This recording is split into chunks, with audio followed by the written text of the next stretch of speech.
Alright, today we're going to be doing magic squares and grid. It's today's LeetCode daily. A 3x3 magic square is a 3x3 grid filled with distinct numbers from 1 to 9. Let's take that down. 3x3 with numbers 1 to 9. Such that each row, column, and both diagonals all have the same sum. So row equals column equals diagonals. But this is the case for every single one of those columns, right? Given a row times column grid of integers, how many 3x3 contiguous magic square subgrids are there? Note, while a magic square can contain numbers from 1 to 9, a grid may contain numbers up to 15.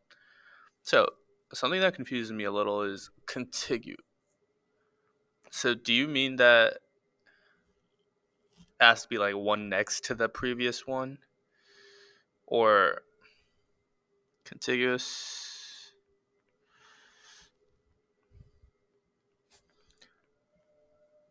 means neighboring?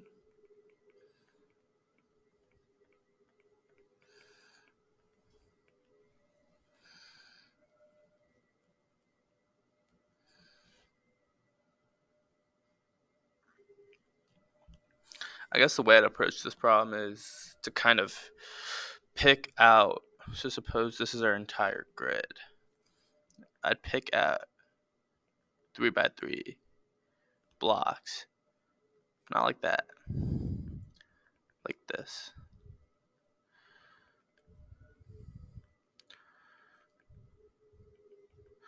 Right?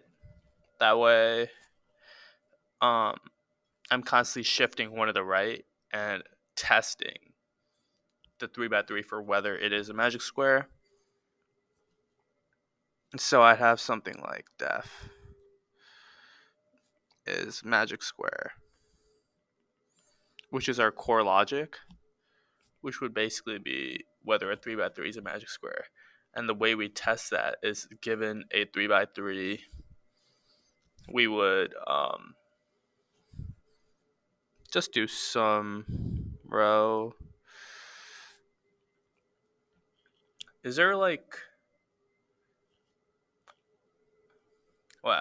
I don't think I'd have any other option but to sum and test the 8 different possibilities, which is row, row, row, column, column, column, diagonal, diagonal. Because is there like a minimum number of things I have to get right before I could say for sure? Like one row, one column, and one diagonal? Is that enough to say? I don't think so. I don't think so. Because we still haven't covered those two. But I also don't think we have to do every combination.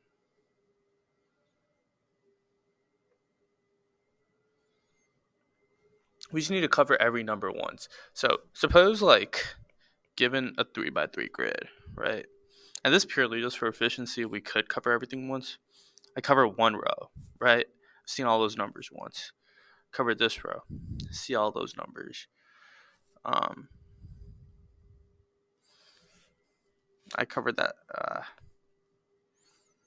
I covered that diagonal, and now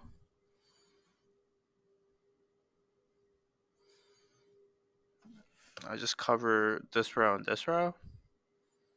No, I'm just gonna do all of them because I feel like there's gonna be some exception case where that doesn't work. Granted, there definitely is a way to optimize this problem.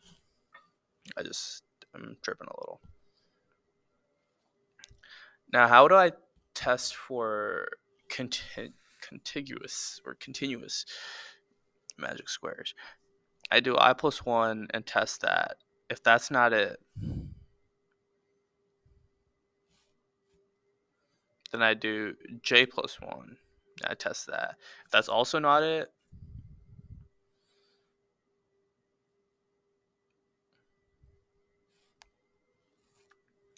okay.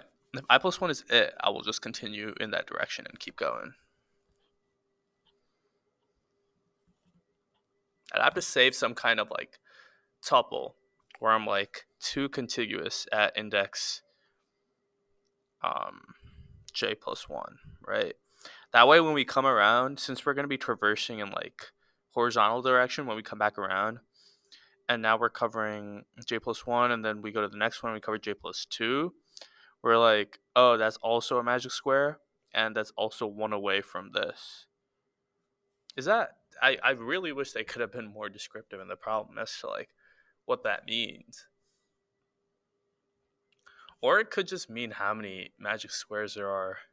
That seems too obvious. Well, maybe I'll try that approach first. Just count how many magic squares there are, and then we'll see the test cases.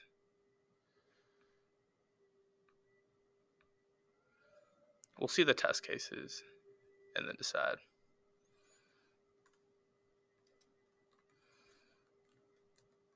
We know our magic number is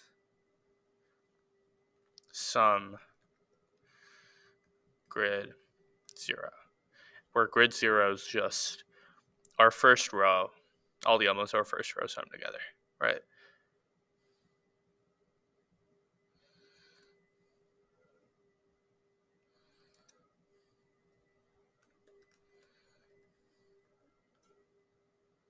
Sum grid 1 equals magic number, and sum grid 2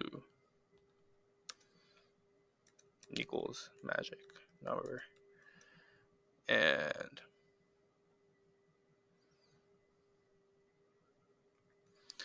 this is going to be annoying.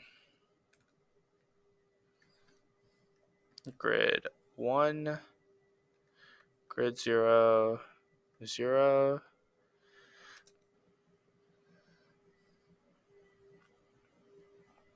Now all we have to do is for I in...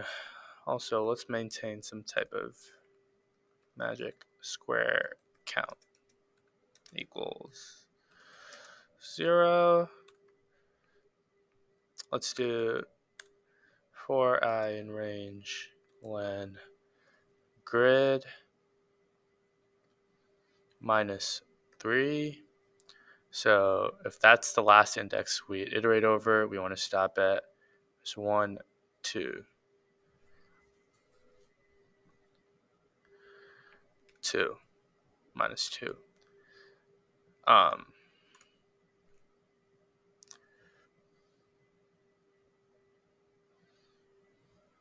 If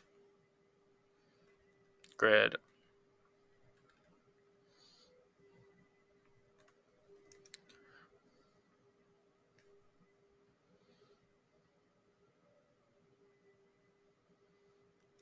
j in range when grid of 0 minus 2,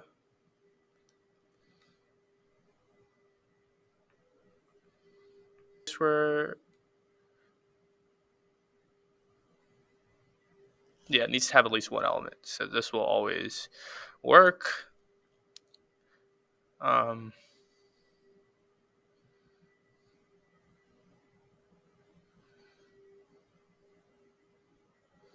I wanted to write like a if there exists a 15 check, but I'd have to test every number and see if it's 15.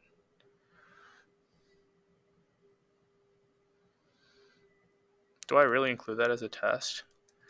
For I in range, one grid. For j in range, when grid 0. No, but then the point is the grid could have numbers up to 15. Just our magic square can't. I can taste the finish line. I can taste that we're almost there. Why doesn't test case 1 work anymore? 15, 15, 15. Wait, this is supposed to work. 0, 0. Oh, it's 2, 0. Jeez. Okay. Oh, don't tell me we're gonna time out. Dude, I fixed one test case? No shot. Output 1, expected 0. Why are we expecting a 0?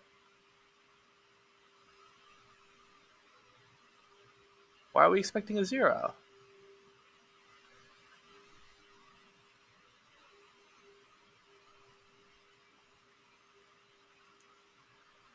Grid may contain numbers up to 15.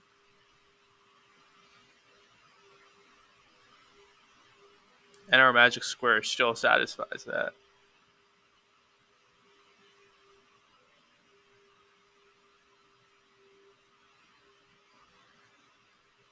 Wait, now I'm more confused at because my program's working correctly, but they're not considering 9 of the same numbers to be a magic square.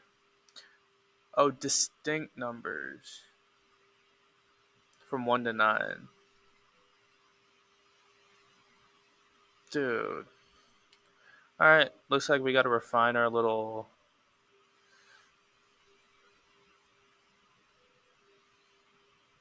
So, how do we find if they're all distinct?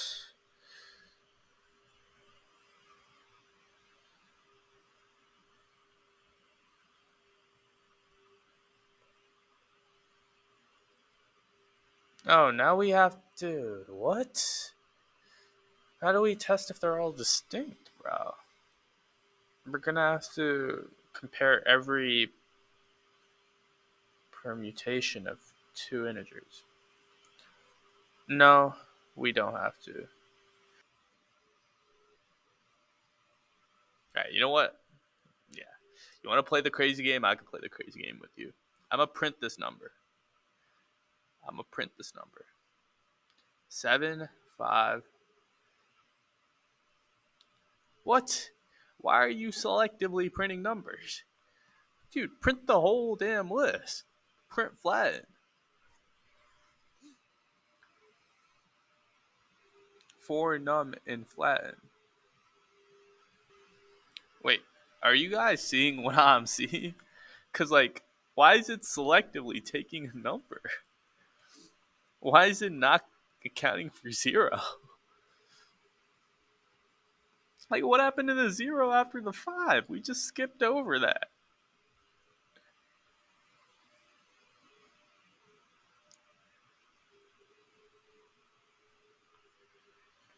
Does this have to do with copying the I guess unless you copy it using,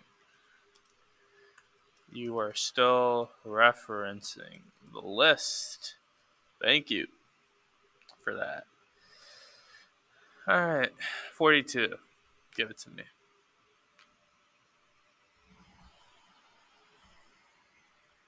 Dude, I so thought I was going to have to debug 50 test cases.